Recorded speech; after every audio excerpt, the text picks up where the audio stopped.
Magandang araw po sa lahat ng aking tagapakinig.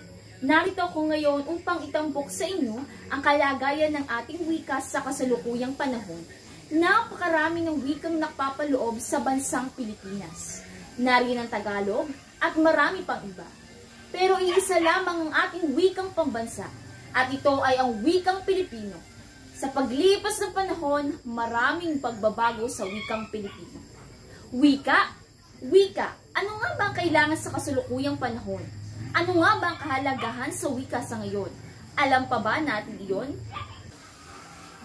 Alam natin ang sakop ng kahalagahan ng wika. Isa dito ang pagkakaroon ng sama-samang pagkakakilanlan, paghubog sa ating mga nasimulan.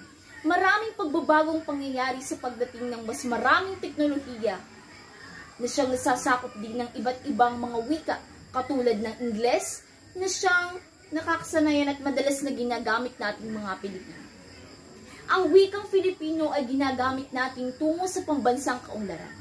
Wikang Pilipino ay ating kasangkapan sa pagkakaunawa at pagkakaisa. Talaga namang wala nang ibang magmamahal sa wikang Pilipino kundi tayong mga Pilipino rin. Kaya't halina, pagyabungin natin ang mga isa pinakaiingatang yaman ng ating bansa, ang wikang Pilipino. Wika mo, wika ko, at wika nating lahat. Kaya napakahalaga sa ngayon ng mga kabataan ang magbigay ng impormasyon sa kahalagahan ng ating wika. Isa isang kataga na ang kabataan ng pag-asa ng bayan. Wikang Pilipino ay naging tulay natin upang mas mapalago pa ang ating ekonomiya. Iyon ang kahalagahan ng wika. Maraming salamat.